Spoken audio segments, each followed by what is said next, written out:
Neemias. Capítulo 1.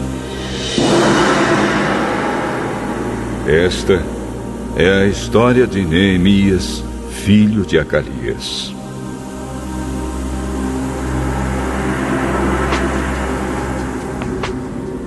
No mês de Quisleu, no ano 20 do reinado de Artaxerxes, rei da Pérsia, eu, que me chamo Neemias, estava em Suzã, a capital do país.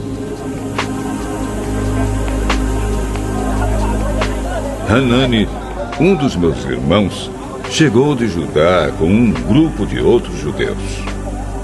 Então eu pedi notícias da cidade de Jerusalém e dos judeus que haviam voltado do cativeiro na Babilônia.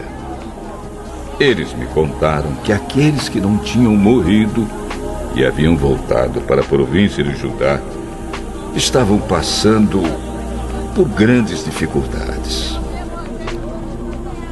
Contaram também que os estrangeiros que moravam ali por perto os desprezavam.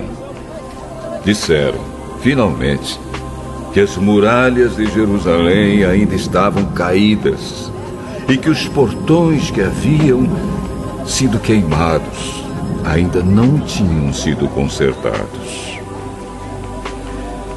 Quando ouvi isso, eu me sentei e chorei. Durante alguns dias, eu fiquei chorando e não comi nada. E fiz a Deus esta oração.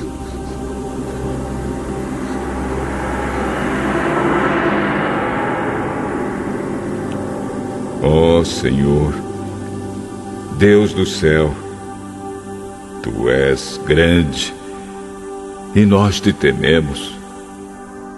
Tu és fiel e guardas a Tua aliança com aqueles que Te amam e obedecem aos Teus mandamentos. Olha para mim, ó Deus, e ouve as orações que faço dia e noite em favor dos Teus servos, o povo de Israel. Eu confesso que nós, o povo de Israel, temos pecado. Os meus antepassados e eu temos pecado. Com os nossos atos, temos pecado contra Ti e não temos obedecido aos Teus mandamentos. Não temos obedecido às leis que nos deste por meio de Moisés, Teu servo. Lembra agora do que disseste a ele. Se vocês, o povo de Israel, forem infiéis a mim, eu os espalharei entre as outras nações. Mas, se depois disso vocês voltarem para mim e obedecerem aos meus mandamentos, eu os trarei de volta para o lugar que escolhi, para ali ser adorado. Mesmo que vocês estejam espalhados pelos fins da terra.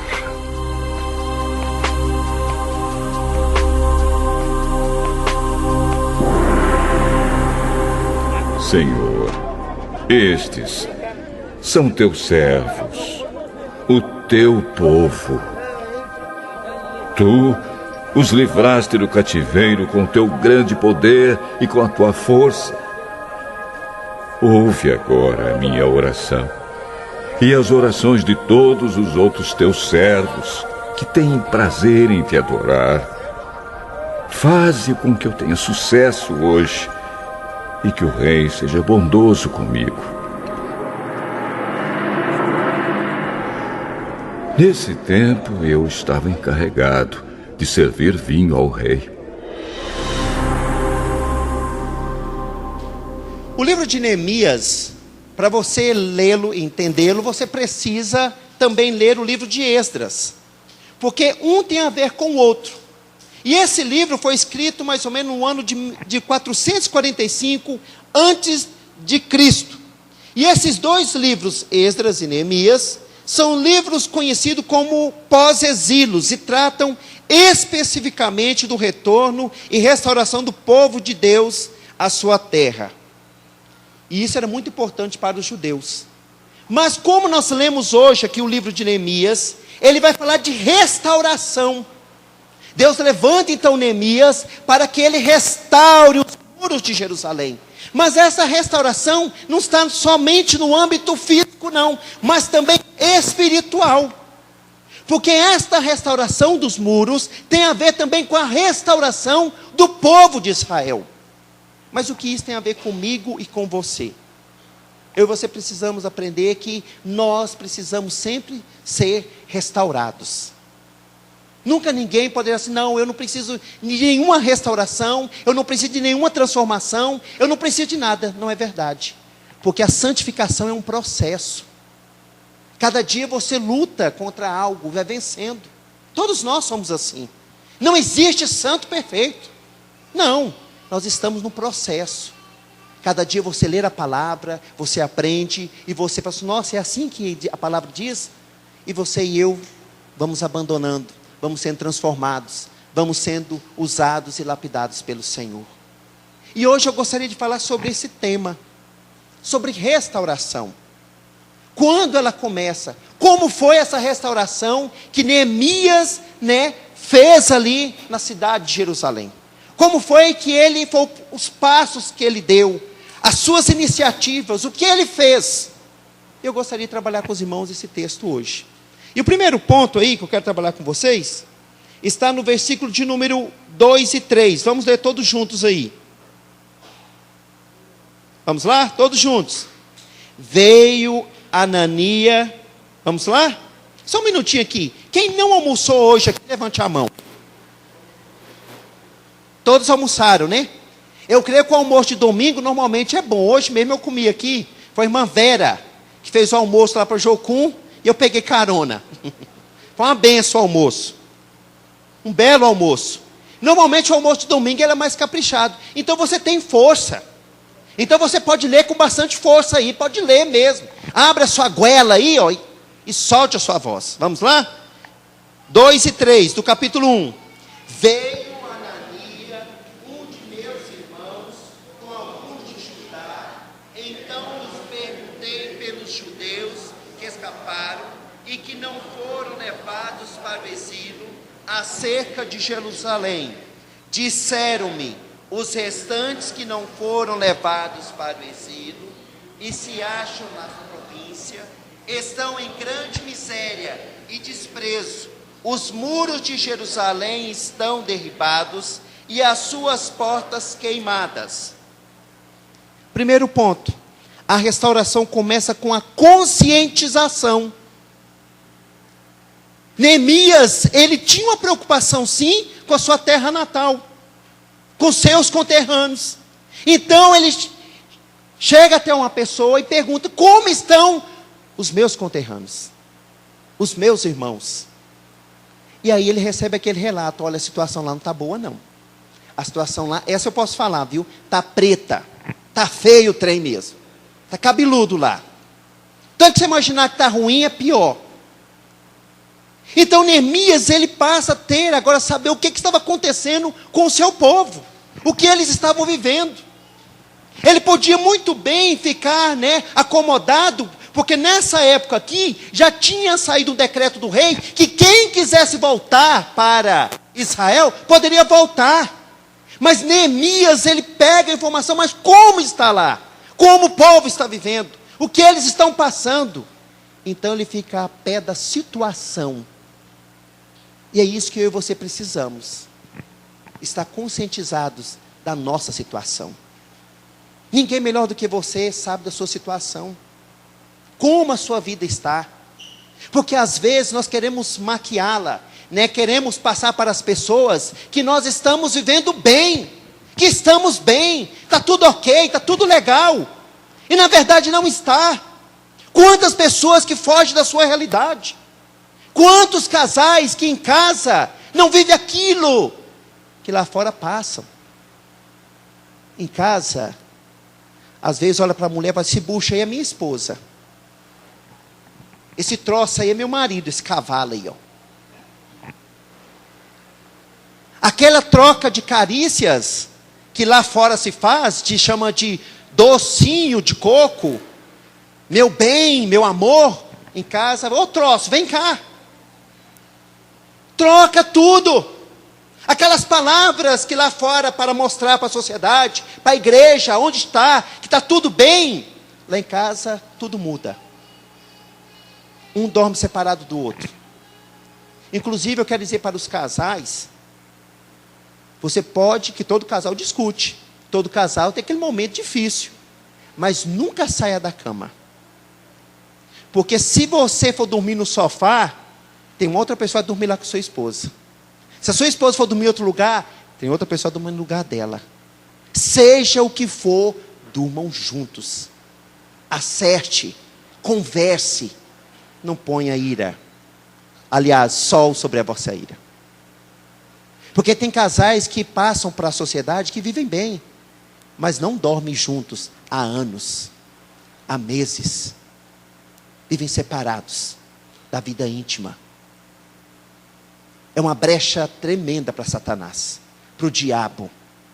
O seu marido está correndo risco de adulterar, a sua esposa está correndo risco de adulterar. É brecha que você não pode dar. Então aqui Neemias, ele conscientiza, toma pé da situação, e eu e você precisamos também.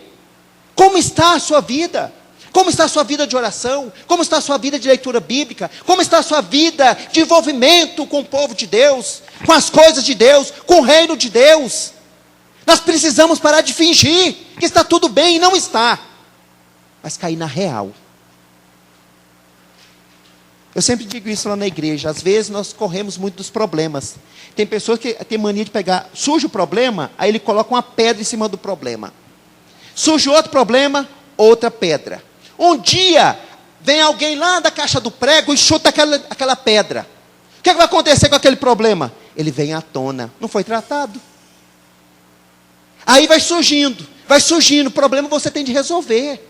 Tem de encarar, tem de enfrentar. Doa o que doer.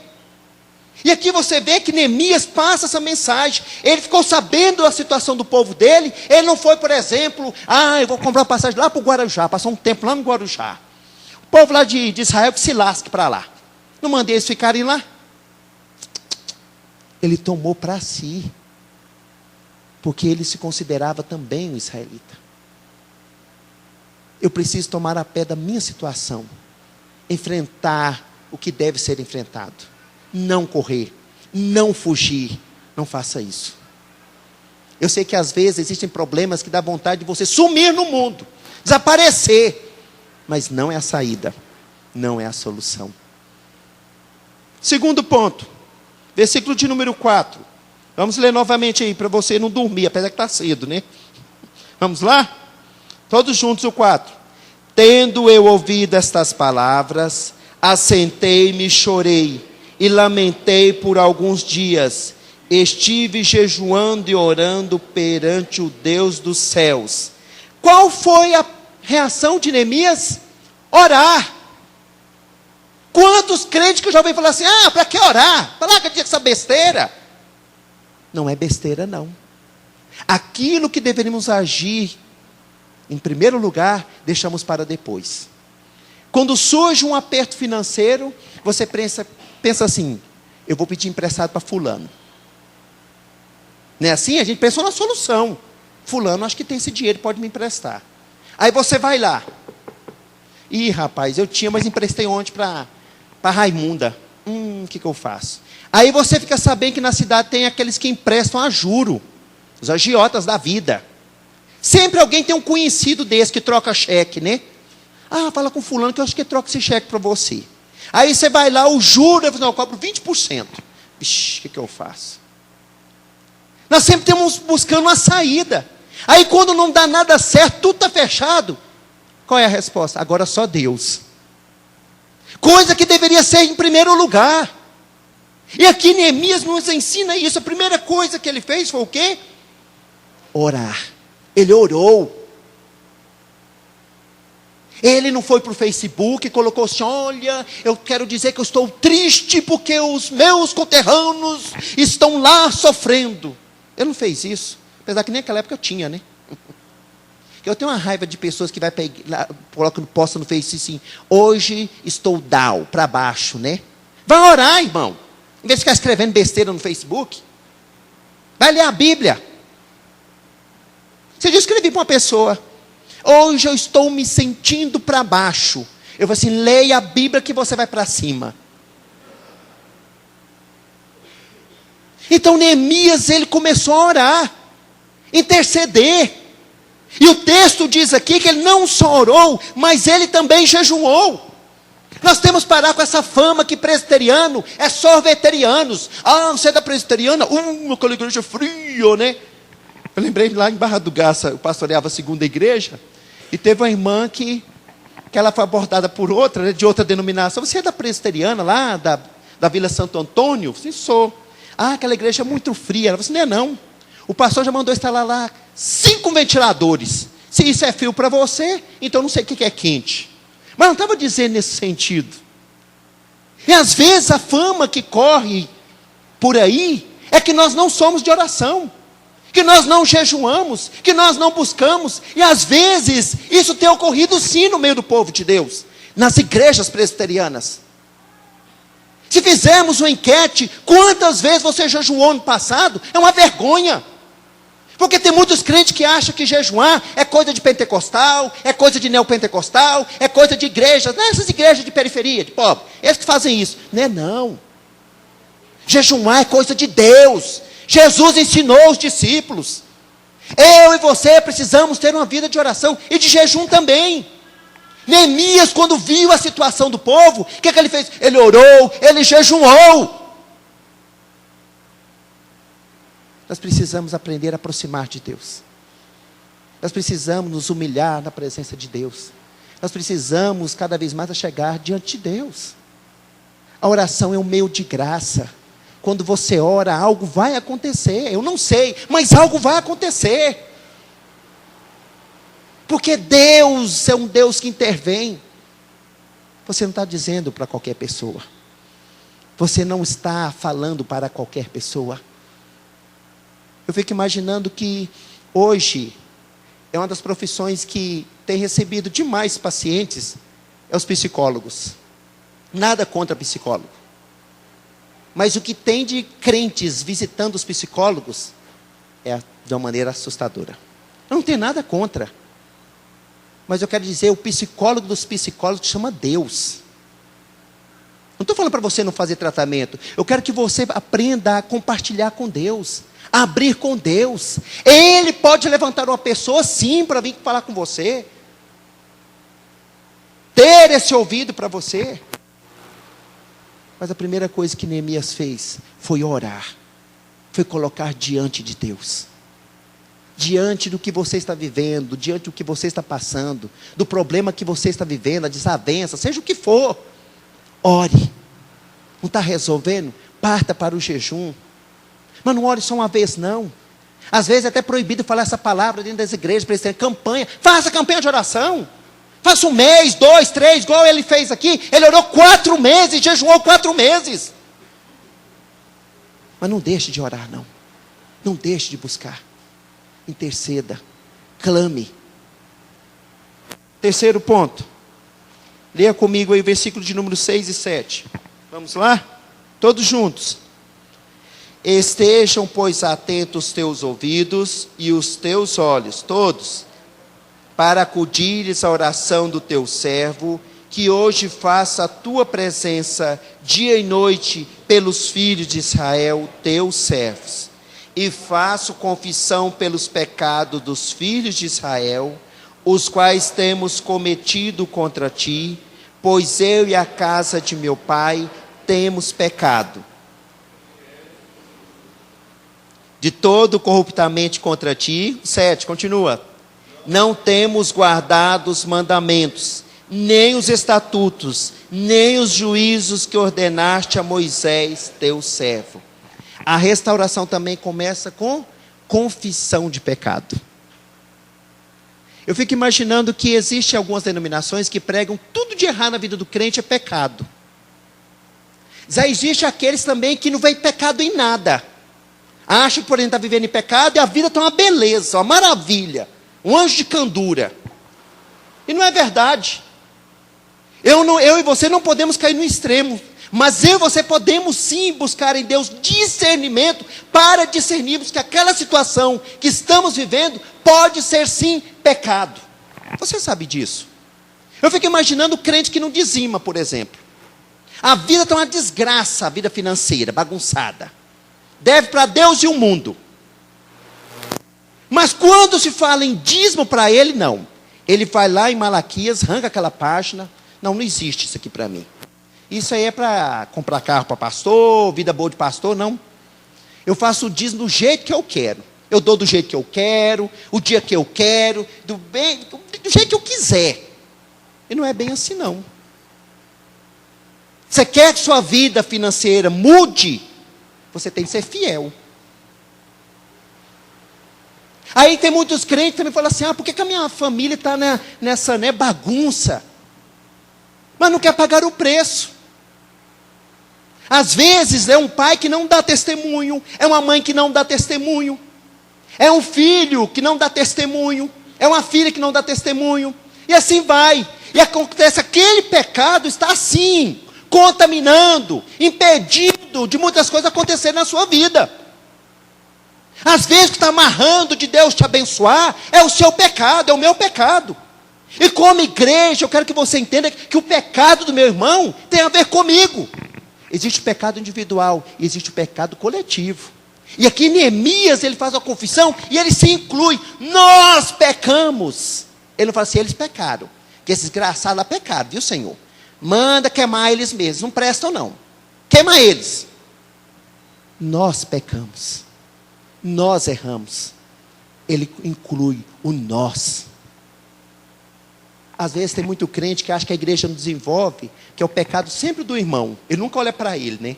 Não, essa igreja não cresce é por causa do pecado do Zebedeu. Não tem nenhum Zebedeu aqui não, né? É o Zebedeu. É o Zebedeu, se esse desgraçado saísse da igreja, isso aqui ia crescer, que explodir. Até esse lote aí nós íamos comprar. Mas é ele que é a pedra de tropeço aqui. Não é assim não, irmão. Olhe para você. Pare de ficar apontando para o outro. Olhe para você. Eu falo isso até como pastor. Às vezes quando a igreja lá não está desenvolvendo, diz, meu Deus, onde eu estou pecando? Eu tenho de fazer esse check-up também como pastor. Porque tem gente que acha que pastor não peca, né? Peca também, viu? É igual você. Não tem diferença. Eu olho, eu questiono, e falo assim, Senhor, me mostra onde eu estou errando. Para que eu possa corrigir. Para que eu possa realmente andar como o Senhor quer. Agora você quer ser abençoado e não quer confessar o seu pecado? Não vai ser abençoado nunca. Certa vez eu estava lá em Goiânia, eu fiz seminário em Goiânia. E nós entramos numa livraria evangélica e tinha um vendedor todo serelepim, né? Aí nós chegamos nele falando, nós estávamos em 4 seminaristas, ele falou, vamos pegar esse dono de loja aqui? Ele falou que todo livro ele tem aqui, vamos ver se ele tem um livro. Aí nós chegamos até ele e falou assim, irmão, se eu tenho aí o livro, Como Viver em Pecado e Ser Abençoado? Tenho, peraí. Aí ele olhou, assim, eu não tenho, mas eu vou pedir e eu vou te entregar. Não existe. Não tem como você viver em pecado e querer ser abençoado. Lembra da oração de Davi, ou Davi ali no Salmo dizendo que a mão de Deus pesava dia e noite sobre ele. Por quê? Porque ele não tinha confessado o pecado dele. Eu e você precisamos entender isso. Às vezes o que impede você crescer, desenvolver, deslanchar, ir embora, às vezes é o fardo do pecado. Que você tanto cria com aquele todo zelo, com aquele todo dengo. Liberte-se disso. O pecado é um parasita. E se você não tirar esse parasita, ele vai te sugar até te matar. O salário do pecado é a morte. Acorde enquanto é tempo. Você sabe das suas falhas. Você sabe dos teus erros. Ninguém é melhor do que você mesmo. Então confesse a Deus. Mas eu falo para confessar, não é só no domingo aqui, quando o pastor faz o texto e aí pede para você confessar, não. Você precisa estar todos os dias colocando a sua vida diante do Senhor. Confesse os pensamentos, confesse as ações, confesse tudo, não deixa nada não. Porque às vezes nós temos pecado que nós não confessamos, temos até medo de dizer para Deus, mas eu e você precisamos confessá-los.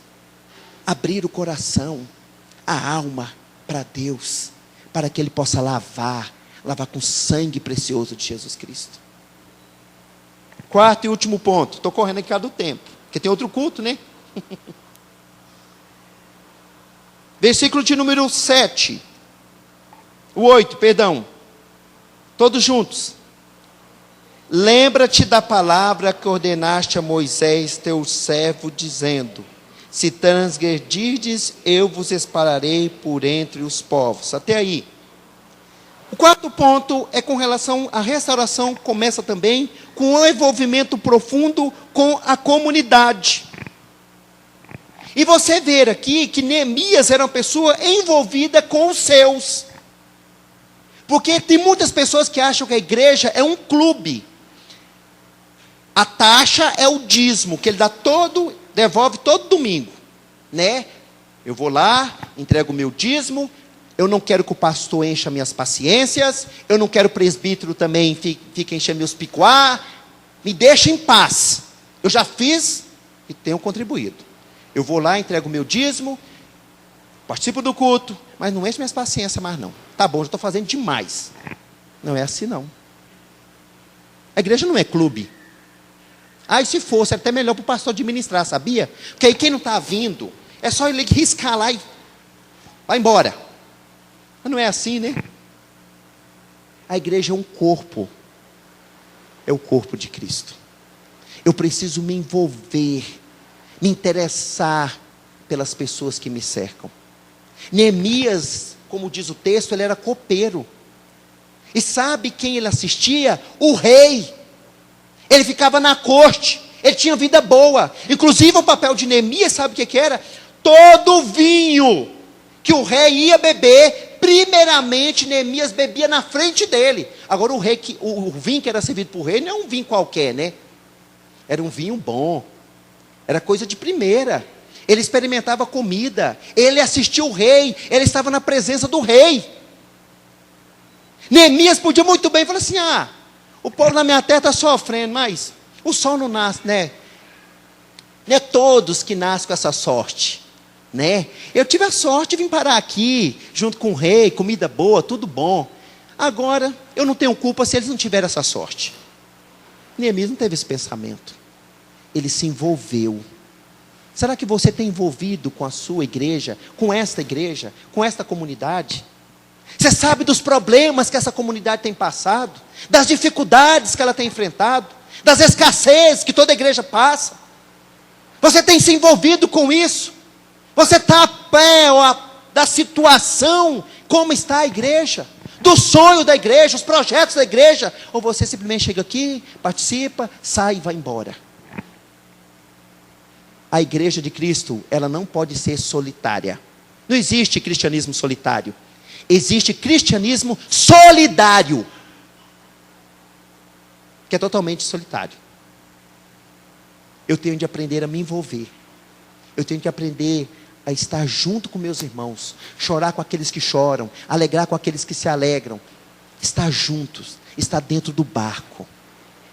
Porque às vezes, quando a igreja está em festa, aí eu estou dentro. A igreja está passando por uma crise, estou fora. A igreja passou aquela crise, passou, quem está lá agora? É o fulano, o pastor Ed, como está lá? Então é uma benção, então vou voltar. A igreja passa por uma crise, estou fora. Vou lá para a igreja lá das 7 bênçãos, fiquei sabendo que lá tem 7 bênçãos. Não é assim não. Eu preciso me envolver, a igreja é uma família. Quando você passa crise familiar, você abandona sua esposa e os filhos e vai embora? Quando você passa uma crise familiar, você deixa os seus pais e vai embora? Ou você enfrenta junto com eles? Está ali juntos, sofrendo junto, padecendo junto, chorando junto. Eu e você precisamos aprender a se envolver mais com a nossa comunidade. Se cada um der um pouquinho assim, você vê o quanto nós poderíamos fazer. Tem 2 anos que o irmão está aqui, né? Esses 2 anos que o irmão está aqui, se cada crente tem 400 membros aqui, né? Vamos supor 400 membros. Se desses 400, cada um fizesse um pouquinho assim, tudo que vocês fizerem em 2 anos seria, muito mais. Estou errado, pastor? Se cada um de nós dedicasse um pouco só, você vê o quanto nós poderíamos fazer muito mais. As reuniões de orações que todos ali presentes, ia ser um fervor, nos cultos, nos trabalhos, né? Tudo isso faz diferença, quando estamos juntos, estamos na mesma luta, na mesma batalha, no mesmo ideal, a mesma fé. Eu e você precisamos acordar, despertar e sermos solidários. Neemias jejuou e orou pelo povo dele. Se envolva. Concluindo, versículo 9. Vamos lá? Todos juntos.